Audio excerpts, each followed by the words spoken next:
Bendy and the Ink Machine is an indie horror game that was released on February 10th, 2017. The game was released on GameJolt and itch.io and came to Steam on April 27th of the same year.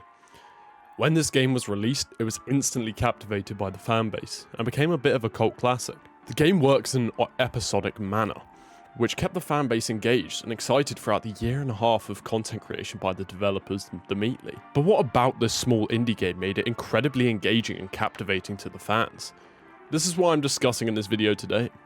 I'm going to discuss the animation style that is used, and also the game itself, and what made it engaging. I've been spending a lot of time producing these videos for you guys, and it would really mean a lot if you guys checked you were subscribed, as it is completely free, and it helps out a lot more than you'd think as a small channel. The art of horror. The style used in Bendy and the Ink Machine is called rubber hose animation.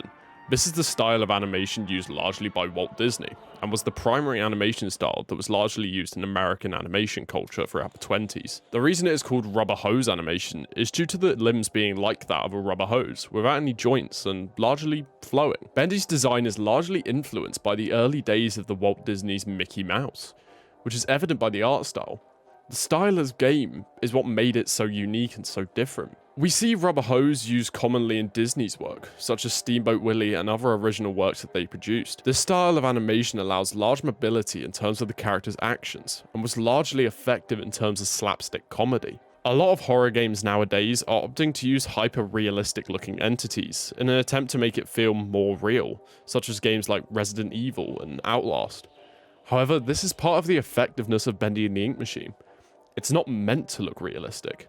It is meant to look like you have fallen into the ink machine, almost like an alternative to reality. Rubber hose is not a common means of design anymore nowadays. The only other game that has used it to a large effect was the indie classic also released in 2017, Cuphead. Cuphead was amazingly effective too at using this style of animation, and similarly to Bendy, it adopted the idea of limbs being incredibly mobile, so they could move freely without constraints of joints. But how does rubber hose animation create a horror aesthetic? Well, in short, rubber hose creates unnatural movements, and the way that it is designed creates kinetophobia, or a fear of irregular motion. This movement, often accompanied by tinny sound, creates a sense of fear that has developed over the past century as tech has gotten more and more advanced. Obviously, not everyone finds this art style scary, but it's not an entirely irregular fear. The characters just don't move right, and therefore you're fighting an enemy or running away from an enemy that is not constrained to regular motion to attack you. The other element of the art that makes it very eerie is the color palette. The color palette hardly changes throughout the entirety of the game, and as you can see, mainly just derives from the yellows and browns and obviously the harsh graphic black. This color scheme makes this entire building you are in almost feel warm, as though you're walking through a gateway to hell. And given this game has some incredibly subtle religious undertones, we can assume that this is the way that the developers were trying to go with this game. One tagline within the game states, "Above all, fear the machine." This could be considered a reference to "Above all, fear the Lord" from Samuel 12:24. The colors don't differentiate from the primary colors which you just saw, which is a reference to the limited color palette used in rubber hose animation. The game in its entirety is very much an homage and tribute to the 1920s and the rubber hose animation style from back then. And this is why Bendy and the Ink Machine became a cult classic. It introduced a brand new generation or a brand new audience to the world of rubber hose animation. This was a style that a lot of the current generations never would have experienced firsthand. And this game was so good at bringing the style of rubber hose back to the limelight. Now let's discuss the game itself. I will not go massively into each individual episode, and will rather mention the key first horror elements within the first episode, so as to not spoil the game for those who want to play it for themselves. The game follows the main character Henry, as he explores the abandoned Joey Drew Studios, in an attempt to discover what Joey was creating with the Ink Machine. I'm going to begin with Chapter 1, and a couple of the key elements within this episode. Firstly, I will start with the Ink Machine's reveal. The redesigned version of this scene is considerably better than the original. We see a large empty room with a deep black hole in the middle of it, and chains flowing down into this hole. A lever stands on top of a balcony, which Henry pulls, and the Ink Machine is pulled out of the pit. This is an incredibly ominous reveal of the Ink Machine, the machine that causes everything we see within this game, and it almost feels as though it's being pulled out of hell. Secondly, there is a very mischievous Bendy cutout, which creates tension throughout the episode. The cutout appears after you find the Ink Machine, located in the middle of a walkway that was previously empty. Then, you can see the cutout poking its head around corners. These aren't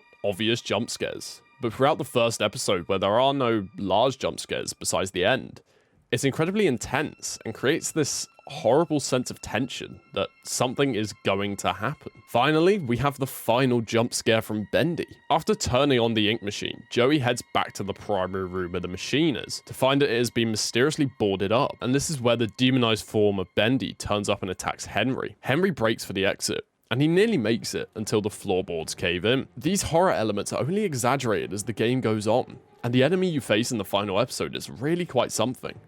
So I strongly suggest that you go and play the game.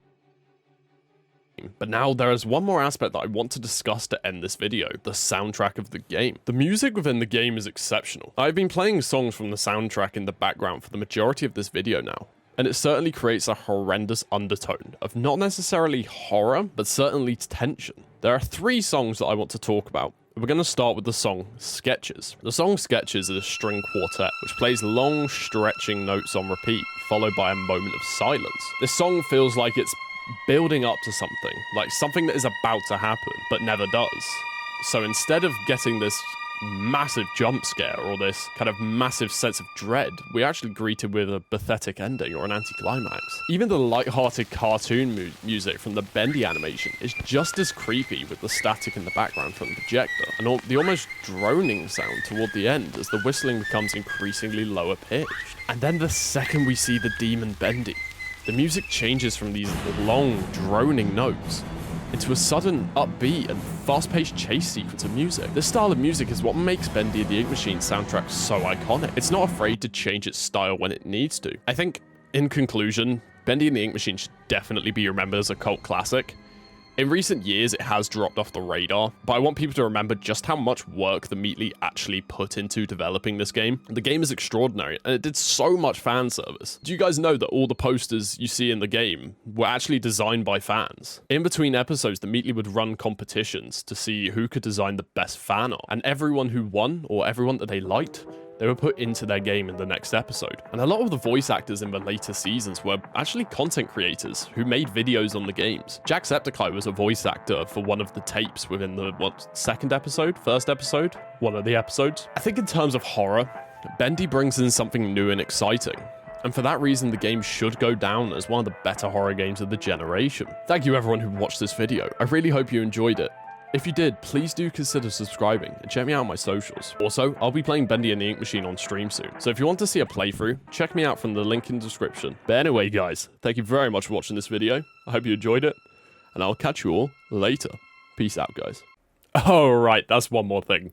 You guys have definitely all seen Rubber Hose dancing.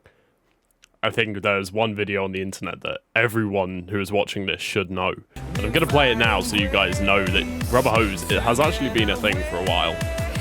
Anyway guys, as I've already said, thanks for watching. Catch you all later. Bye now.